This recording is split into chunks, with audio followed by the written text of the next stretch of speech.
എലിസബത്തിന്റെ മകളായിരുന്നു ഞാൻ. തികച്ചും ആത്മീയ അന്തരീക്ഷത്തിലാണ് വളർന്നു വന്നത്. ദൈവവുമായി എനിക്കൊരു നല്ലൊരു ബന്ധമുണ്ടായിരുന്നു. എന്റെ സഹോദരങ്ങളെക്കാൾ ഞാൻ അമ്മയെ അനുസരിക്കുകയും വീട്ടിലെ കാര്യങ്ങൾ നോക്കുകയും ചെയ്തിരുന്നു. പ്രാർത്ഥനയും വചനധ്യാനവുമായിരുന്നു എന്റെ ആശ്രയം. ഭാവിയെ ഓർത്ത് ഞാൻ കുട്ടിക്കാലത്തെ പ്രാർത്ഥിക്കുമായിരുന്നു. ഒരു ആത്മീക പുരുഷൻ എന്നെ വിവാഹം കഴിക്കാൻ ഞാൻ പ്രാർത്ഥിച്ചിരുന്നു. ഒരു പുരോഹിതനെ തന്നെ എനിക്ക് ഭർത്താവായി ലഭിച്ചു. ഞാൻ വളരെ സന്തോഷത്തോടെ ജീവിച്ചു. എൻ്റെ കൂട്ടുകാരൊക്കെ വിവാഹം കഴിച്ചു, അവർക്ക് കുട്ടികളുമായി. പക്ഷെ എനിക്ക് മാത്രം ഒരു കുഞ്ഞില്ല. വർഷങ്ങൾ കടന്നുപോയി. നീർന്ന ഹൃദയവുമായി ജീവിച്ചു. എങ്കിലും ദൈവത്തിൽ വിശ്വസിച്ചു ഞങ്ങൾ ജീവിച്ചു. ഇപ്പോൾ വയസ്സായി.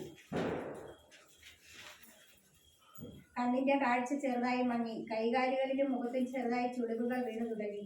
ഒരു ദിവസം പതിവ് പോലെ എൻ്റെ ഭർത്താവ് ദൈവസന്നിധിയിൽ നിൽക്കുമ്പോൾ ഒരു ദൂതൻ അദ്ദേഹത്തിന് പ്രത്യക്ഷനായി എന്തൊക്കെയോ സംസാരിച്ചു.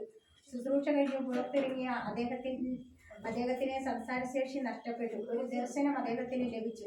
എന്തായിരിക്കും ആ ദർശനം? ഞാൻ ദൈവത്തെ ഭയപ്പെട്ടു.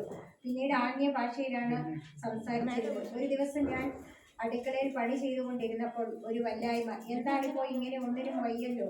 ഒടുവിൽ ഒരു ഡോക്ടറെ കണ്ടു. അദ്ദേഹത്തിന്റെ വാക്കുകൾ കേട്ടപ്പോൾ ആദ്യം ചിരിയും പിന്നീട് ലജ്ജയും തോന്നി. ദൈവം എൻ്റെ പ്രാർത്ഥന കേട്ടു. സന്തോഷമുള്ള വാർത്ത. പക്ഷെ മറ്റുള്ളവർ അറിഞ്ഞാൽ.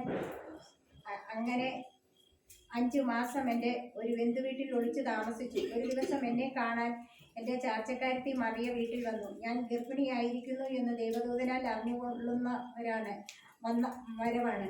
വന്നയുടൻ അവൾ എനിക്ക് വന്ദനം പറഞ്ഞു. ആ വന്ദനസ്വരം കേട്ടപ്പോൾ എൻ്റെ ഗർഭത്തിലെ ശിശു തുള്ളി. മറിയയുടെ വന്ദനസ്വരം എന്നെ ഒരു ദിവ്യ അനുഭവത്തിലാക്കി. പരിശുദ്ധാത്മാവ് എൻ്റെ മേൽ വന്നു. ഞാൻ ഉച്ചത്തിൽ വിളിച്ചു പറഞ്ഞു, എൻ്റെ കർത്താവിൻ്റെ മാതാവ് എൻ്റെ അടുക്കൽ വരുന്ന മാനം എനിക്ക് എവിടെ നിന്നുണ്ടായി? നിന്റെ വന്ദനസ്വരം എൻ്റെ ചെവിയിൽ എത്തിയപ്പോൾ പിള്ള എൻ്റെ ഗർഭത്തിൽ ആനന്ദം കൊണ്ട് തുള്ളി. ഞാൻ ഇത് പറഞ്ഞു തീർന്നതും മറിയയും പരിശുദ്ധാത്മാവിൽ സംസാരിച്ചു തുടങ്ങി. ദിവസം കഴിയും തോറും എനിക്ക് ക്ഷീണം വർദ്ധിച്ചു. പ്രസവകാലം അടുത്തു. ഒരാൺകുഞ്ഞിനെ ദൈവം എനിക്ക് നൽകി. എല്ലാവരും എന്നോടുകൂടെ സന്തോഷിച്ചു. ഞങ്ങളുടെ ആചാരപ്രകാരം 8ാം നാളിൽ കുഞ്ഞിൻ്റെ പരിച്ഛേദന ദിവസമായിരുന്നു. ചിലർ അവൻ്റെ അപ്പൻ്റെ പേരായ സഖരിയാവ് എന്ന് വിളിക്കാൻ ഭാവിച്ചു. ഞാൻ പറഞ്ഞു, യോഹന്നാൻ എന്ന് വിളിച്ചാൽ മതിയെന്ന്. കുറച്ച് തർക്കങ്ങളായി. ചിലർ ഭർത്താവിൻ്റെ അടുക്കൽ ചെന്ന് ചോദിച്ചു, മകനെ എന്ത് പേരിടണമെന്ന്. അദ്ദേഹം ഒരു എഴുത്തുപലക ആവശ്യപ്പെട്ടു. അത് കൊടുത്തപ്പോൾ യോഹന്നാൻ എന്നെഴുതി. എല്ലാവർക്കും അതിശയമായി. ഉടനെ എൻ്റെ ഭർത്താവിൻ്റെ സംസാരശേഷി തിരിച്ചു കിട്ടി. അദ്ദേഹം ദൈവത്തെ സ്തുതിച്ചു. എൻ്റെ പൈതൽ ആത്മാവിൽ ബലപ്പെട്ട് വളർന്നു വന്നു. എൻ്റെ ദൈവം എന്നെ കൈവിടാതെ കാത്തു പരിപാലിച്ചു. പ്രിയപ്പെട്ടവരെ, നിങ്ങൾക്ക് എന്നെ മനസ്സിലായില്ല എന്ന് വിശ്വസിക്കുന്നു. ഞാൻ തന്നെ പറഞ്ഞു തരാം. എൻ്റെ പേര് എലിസബത്ത്.